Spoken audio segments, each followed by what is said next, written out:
Welcome to CBH. Today we're talking about Wolverine's Jelly Roll haircut and its roots in comic history. We're going to start in the year 1982 with an iconic image of Frank Miller's cover to Wolverine Limited Series number 1.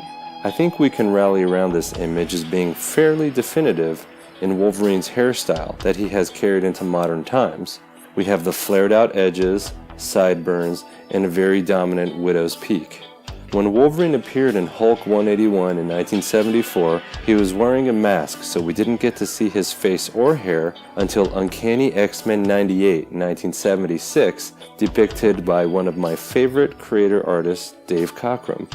Clearly he was intended to enjoy a good smoke, but that's neither here nor there. At the time, X-Men 98 answered the question of who was underneath Wolverine's mask. But where did his hairstyle come from? Where did Dave Cockrum get it from?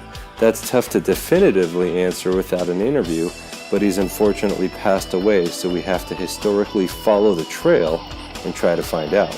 A year earlier, in Atlas's Destructor number 3, 1975 by Steve Ditko, there is a character named Lobo.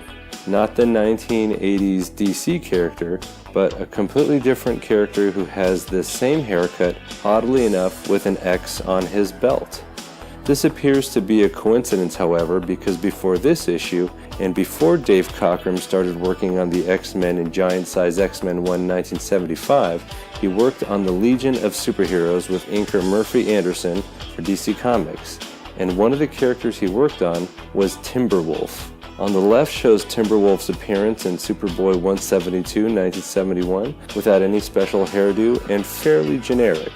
However, when Dave Cockrum got his hands on the character, he changed his hair into Timberwolf's new look in Superboy 197 1973. So Dave Cockrum brought this hair to two characters. So if Ditko used this hair independently and Cockrum introduced this hair independently, then where did that come from? Going back a little further, Dave Cockrum worked for Wally Wood on the newspaper comic strip Shattuck for a military newspaper in 1972. Cockrum portrayed the loner cowboy of Wood's strip with flared out dark hair, sideburns, but no widow's peak. The cowboy Shattuck was likely Wally Wood's design, who was a visually gifted genius in his own right. Before Shattuck, Wally Wood worked on his own Wolverine-type character named Annie-Man, which premiered in his independent comic Wit's End in 1967. So we have some classic Wolverine hair present in this Wally Wood character 9 years before X-Men 98 in 1976, with the flared-out hair and dominant widow's peak, with no sideburns though, but still a creative antecedent or ancestor to the later Wolverine. An interesting connection between Annie-Man and Wolverine is that they were both originally intended to be a different form of animal other than ape that evolved into a lethal biped humanoid. Dave Cockrum originally wanted Wolverine initially to be a mutated Wolverine similar to Annie-Man, but this was nixed by Marvel editorial, and Wolverine's origin has been retconned a lot of times since. Both Wally Wood's Annie-Man and Dave Cockrum's Wolverine also enjoyed tearing women's dresses off. Whoa there, tigers.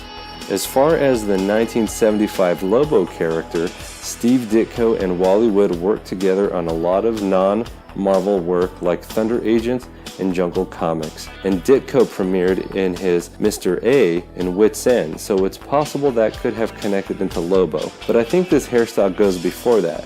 This becomes evident in the 1964 sitcom The Munsters. Eddie Munster had a very dominant widow's peak as the Wolf Boy's son in this monstrous family, which premiered 3 years before Annie-Man. So where did he get this hair from? Was it from the 1959 Jelly Roll haircut episode of Leave It To Beaver? Considering there is no real wolf discussion in this episode, and it's a commentary more on Jelly Roll haircuts of local greasers of the time, maybe they tried to make fun of greaser hair by giving it wolf features. But where did this wolf hair come from? It looks like the origin is from the 1935 film The Werewolf of London, which follows the trail of horror left by this human beast with a dominant widow's peak, dominant sideburns, and flared out hair on the sides. This has been a fun session of CBH. Every time we see Wolverine's hair, we should think of the 1935 film Werewolf in London, as well as Dave Cockrum and Wally Wood's contribution to the comic book version of characters like this. Cheers.